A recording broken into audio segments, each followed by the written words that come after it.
રાધે રાધે મિત્રો. લાલો કૃષ્ણ સદા સહાય તે આ ફિલ્મ અત્યારે બોક્સ ઓફિસ પર ધૂમ મચાવી રહી છે.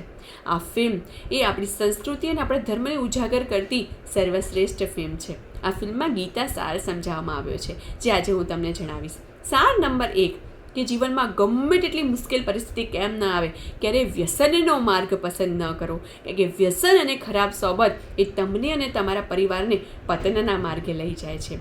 અને પરીક્ષા તો ભગવાન લે જ એટલા માટે છે કે આપણને વધારે ને વધારે મજબૂત બનાવી શકીએ.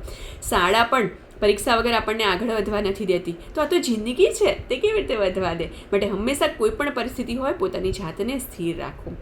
સાર નંબર 2 કે કોઈ કોઈનો શત્રુ નથી ને કોઈ કોઈનો મિત્ર નથી. આપણું મન જ આપણો શત્રુ છે ને મન જ આપણો મિત્ર છે. કહેવાય છે ને કે મનથી ઉપજાઉ જગ્યા બીજી કોઈ નથી. ત્યાં જેવું વાવવામાં આવે છે ને તેવું જ પામીએ છે. માટે હંમેશા સકારાત્મકતા આપણા મનમાં વાવીએ. સાર નંબર 3 આપણે ભગવાનને બધે જ શોધીએ છીએ, પરંતુ ત્યાં ક્યારેય નથી શોધતા જ્યાં ભગવાન છે આપણી અંદર.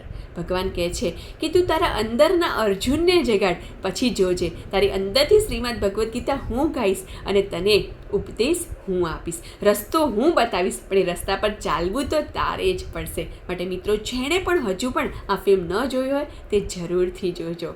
રાધે રાધે.